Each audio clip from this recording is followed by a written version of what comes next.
성도 여러분들 안녕하십니까? 7월 13일 수요일입니다. 이 시간 함께 하신 여러분들을 진심으로 환영합니다. 저는 세리토스 교회를 섬기는 김이상입니다. 이제 함께 기도하시고 기도회를 시작하도록 하겠습니다. 하늘에 계신 아버지 하나님, 오늘 우리에게 이 한날을 허락하시고 주님 은혜 가운데 이 아침을 열게 하시니 감사드립니다. 주님, 오늘도 저희들의 심령 가운데 하나님의 주시는 빛을 분명하게 발견할 수 있도록 도와주시고, 저희들이 이 땅에서 살아가는 모든 시간들의 의미를 분명하게 깨우칠 수 있도록 인도하여 주시옵소서. 오늘도 저희들이 주님의 말씀을 통하여 저희의 삶에 주님께서 주시는 교훈을 분명하게 깨닫게 인도하여 주시고, 또 성령의 인도하심 가운데 저희들이 해야 할 바를 찾을 수 있는 저희들 되게 하여 주시옵소서. 이 아침에도 주님 앞에 간절한 소원으로 아뢰는 주의 백성들 그 탄원을 들어주시고, 주님께서 우리와 함께 하시고 우리를 위해 역사하고 계심을 분명히 확인할 수 있도록 인도하여 주시옵소서. 질병으로 고통당하는 주의 백성들이 있습니다. 주님 보살피시고 위로하여 주셔서 그들의 그 아픔이 사라질 수 있도록 인도하시고, 염려와 근심 걱정이 다 해소될 수 있도록 인도하여 주시옵소서.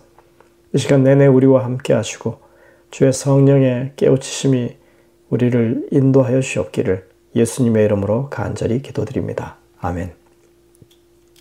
네, 수요일 오늘의 제목은 불멸의 유산입니다. 먼저 베드로전서 1장 6절에 있는 말씀을 잠시 봉독하겠습니다.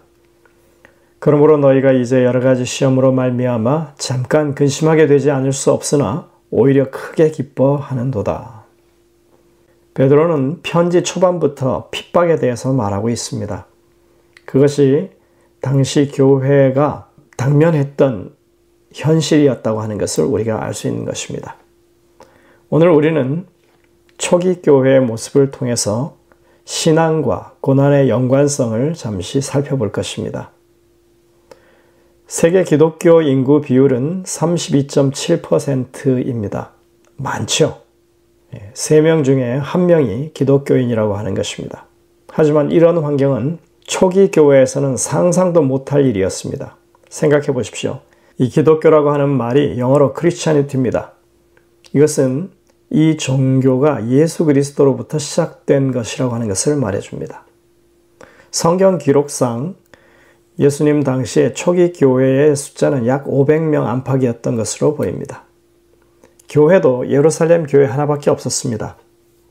당시 6월절과 오순절을 지키기 위해서 예루살렘에 모여왔던 사람들 가운데 예수님의 십자가 사건을 보았고, 또 오순절의 성령 강림을 보면서 그들이 복음을 받아들인 사람들이 있었기 때문에 그것을 기점으로 새로운 신앙을 시작했던 디아스포라도 그 당시에 포함되어 있었을 것입니다. 하지만 많아야 수천 명 선이었다고 봅니다.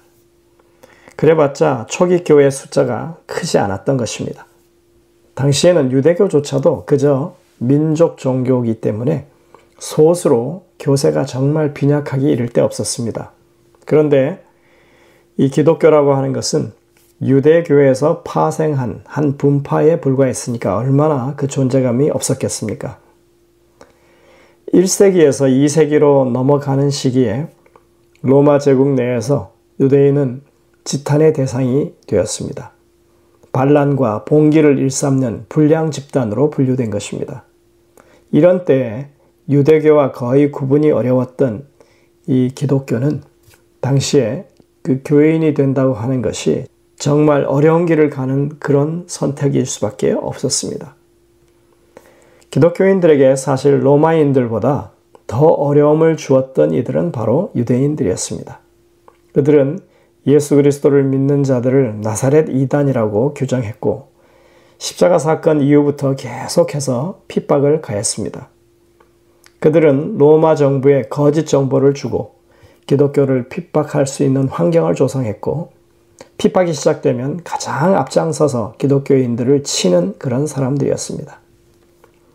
유대교에 대한 대대적인 핍박이 시작되기 전 2세기 초까지 교회가 겪는 핍박이라고 하는 것은 로마 정부로부터의 일정 수준의 핍박에 더해서 유대인들이 가하는 직접적인 핍박이 있었습니다. 그러다가 2세기 초에 유대교 반란의 여파로 로마 사회로부터 유대인들은 정말 공분의 대상이 되고 핍박의 대상이 됩니다. 그때 교회는 덩달아서 유대인들처럼 취급해서 대대적인 핍박에 직면하게 됩니다. 세계사를 공부한 사람이라면 아마 카타콤에 대해서 들었을 것입니다. 그것은 1세기부터 3세기에 이 로마의 지하 무덤에 숨어 살던 그리스도인 공동체를 대변하는 말입니다. 당시에 기독교가 로마 제국 내에서 얼마나 큰 핍박을 당했다고 하는 것은 사실 역사적인 사실이고 오늘날 상식에 속하는 일입니다.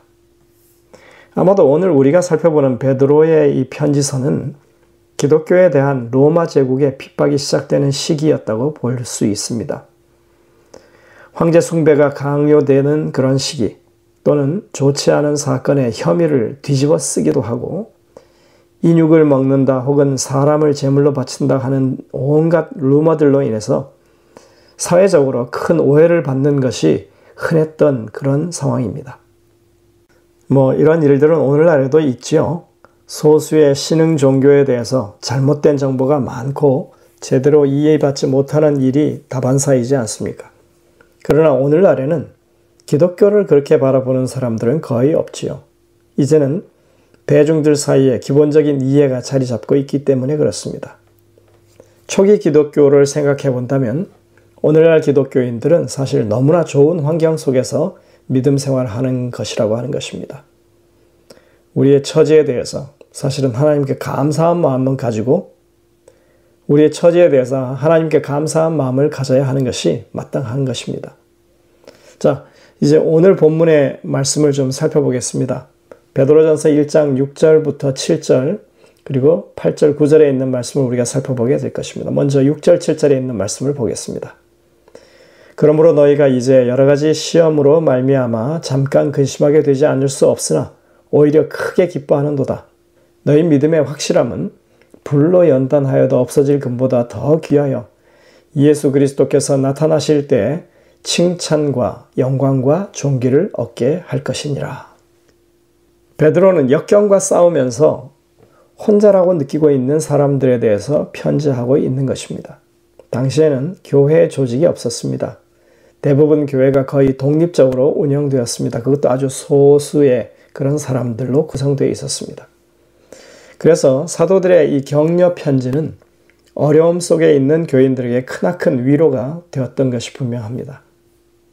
이 편지는 하나님으로부터 택하심을 받은 본도, 갈라디아, 갑바도기아, 아시아와 비두니아의 흩어진 나그네들에게 보내진 것입니다. 지금 나열된 이곳은 오늘날 터키의 서부 지역으로 알려진 곳입니다. 베드로가 말한 흩어진 나그네란 누구일까요? 그러나 이것은 흩어져 사는 유대인들, 즉 디아스포라를 의미하는 것은 아닙니다. 꼭 그들을 가리키는 것은 아닌 것입니다. 이것은 애초부터 소수로 흩어져 있던 교회를 가리킵니다. 물론 오순절 당시에 디아스포라에 소속되어서 신앙을 받아들인 사람들이 교회를 설립한 그런 곳들이 있을 수 있겠죠. 일부가. 하지만 이것은 꼭 그것을 가리키는 것은 아닌 것입니다. 또 그런 지역들의 핍박을 피해서 이곳저곳으로 흩어져야만 했던 교인들이 거기 또 포함되는 것입니다. 그래서 흩어진 나그네라고 하는 이 말 속에는 그 당시에 아주 소규모로 흩어져 있는 교인들, 또 핍박을 피해서 아는 교인들을 찾아서 그렇게 핍박을 피하기 위해서 가는 그런 모든 상황들이 여기에 지금 표현되고 있다고 생각할 수 있습니다. 베드로는 그러한 사람들이 경험하고 있는 여러 가지 시험으로 인한 근심을 말하고 있습니다. 이와 같은 현실 가운데 정말 시련 속에 있는 그들이 어떻게 더 힘든 상황인지를 이해하는 것입니다.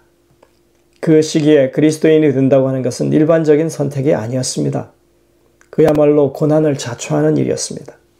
신자들은 여러 지역에 흩어진 적은 무리로서 소수가 겪어야 했던 편견과 근거 없는 비난과 박해를 당할 수밖에 없었습니다. 우리는 초기 기독교의 이러한 상황과 출애굽한 이스라엘 백성들의 광야의 여정을 비교할 필요가 있습니다. 하나님의 백성으로 산다는 것은 출애굽 때나 초기 기독교 때나 다를 바가 없습니다. 우리가 흔히 출애굽해서 가나안에 들어가는 여정을 영적 이스라엘의 여정으로 비유합니다. 회심하고 그리스도인이 된다는 것, 그것은 홍해를 건너서 출애굽한 사건으로 견줍니다. 그리고 가나안 입성은 재림 후에 약속된 새 예루살렘에서 영원한 삶을 누리는 것을 비유합니다. 이런 차원에서 출애굽과 초기 교회의 형편은 고난의 여정으로 동일한 상황에 놓여 있는 것을 우리가 발견하는 것입니다. 여러분들, 그러나 잠시 현실을 좀 살펴보겠습니다. 이스라엘 백성이 애굽에 머물러 있는 것이 더 나았겠습니까? 아니면 광야 생활을 하고 약속의 땅 가나안으로 들어가는 것이 더 나았겠습니까? 어느 편이 그들 입장에서 시련과 고난을 덜 겪는 일이었겠습니까? 또 초기 교인들의 하나님 없이 소망 없이 사는 것이 더 나았겠습니까? 아니면 예수님을 믿고 구원의 삶을 사는 것이 더 나았겠습니까? 어느 편이 그들 입장에서 시련과 고난을 덜 겪는 일이었겠느냐 하는 것입니다. 우리가 분명히 알아야 할 것은 모든 인생은 고통의 바다에 떠 있다고 하는 사실입니다. 이 길을 택하거나 저 길을 택하거나 간에 시련과 고난은 동일한 것입니다. 피할 길이 없습니다. 다 고달픈 인생길입니다. 하지만 하나님을 믿고 그 약속을 의지해서 하나님께서 인도하시는 그 약속의 땅을 찾아간다고 하는 것, 그것은 비슷한 고난을 겪지만 더 나은 선택을 하는 것이라고 하는 것은 분명합니다. 예수님을 믿고 구원의 소망으로 사는 것이 하나님 없이 소망 없이 죽는 것보다 비교할 수 없을 만큼 더 낫다고 하는 사실입니다. 같은 고난을 겪을지라도 하나님의 섭리를 따르는 것이, 예수님을 믿고 신앙하며 사는 것이 인생의 고난의 의미를 더 잘 이해할 수 있고 극복할 수 있는 유일한 길이라고 하는 것을 우리는 인정해야 합니다. 그리고 그리스도인이 당하는 고난은 그저 우연히 발생하는 것들이 아니죠. 베드로는 이러한 시련이 이유 없이 닥치는 혼란스러운 일이 아니라고 하는 것을 확인시켜주고 있습니다. 이들이 당하는 시련은 모두 하나님을 신앙하는 것과 연결되어 있습니다. 그런 의미에서 여러 가지 시험을 참고 견디는 자들의 그 목표는 정말 진실된 믿음을 갖는 것입니다. 베드로전서 1장 8절 9절에 이렇게 말합니다. 예수를 너희가 보지 못하였으나 사랑하는도다. 이제도 보지 못하고 믿고 말할 수 없는 영광스러운 즐거움으로 기뻐하니 믿음의 결국 곧 영혼의 구원을 받음이라. 베드로는 하나님의 백성이 당하는 고난은 모두 믿음을 경고케 하고 결국에는 구원을 이루는 일이라고 격려하고 있습니다. 아울러 고난을 겪는 과정 또한 소망 때문에 그것이 기쁨으로 바뀐다고 확인시켜줍니다. 왜냐하면 우리가 겪는 고난은 그리스도께서 이미 겪으신 고난이고 주님은 우리의 아픔과 그 슬픔과 고생을 아시기 때문에 우리를 도우시고 위로하시고 극복할 힘을 주시는 분이기 때문입니다. 그 모든 시련의 여정이 우리의 믿음을 견고하게 만든다는 것입니다. 어떤 시련이든 간에 그들이 겪은 고난이 어떠한 것이건 간에 그것은 그리스도께서 다시 오실 때 받을 영원한 상급과 비교할 수 없는 것입니다. 우리가 어떤 상황을 마주하고 있는지와 상관없이 베드로가 그들에게 한 이 말은 하나님께서 우리에게 하시는 말씀인 것입니다. 비록 우리가 많은 시련으로 인해 고통을 당한다고 할지라도 고난과 아픔과 죽음이 없는 새하늘과 새 땅에서 누릴 영원한 생명에 우리의 시선을 고정시켜야 하는 것입니다. 예수님의 죽음을 통해서 보장된 이 약속을 힘입어서 우리는 시련 중에서도 믿음을 잃지 말고 믿음의 길을 가로막는 모든 것들을 제거해 주시도록 주님께 간구할 수 있습니다. 영감의 교훈에 보면 이렇게 말합니다. 모든 위기에서 지혜를 얻기 위하여 주님께 간구하라. 시련을 당할 때마다 그 난관에서 벗어날 길을 보여달라고 예수님께 호소하라. 그렇게 할 때 그대들의 눈은 구제책을 발견하게 될 것이며 거룩한 말씀 가운데 기록된 치료의 약속들을 그대들의 형편에 적응하게 될 것이다. 이와 같은 방법으로 원수가 그대들을 한없는 애도와 불신의 함정에 빠뜨릴 수 없게 될 것이며 그 대신에 그대들은 주님 안에서 믿음과 소망과 용기를 얻게 될 것이다. 가랴 뽑은 기별 2권 274쪽입니다. 하나님이 우리와 함께 하십니다.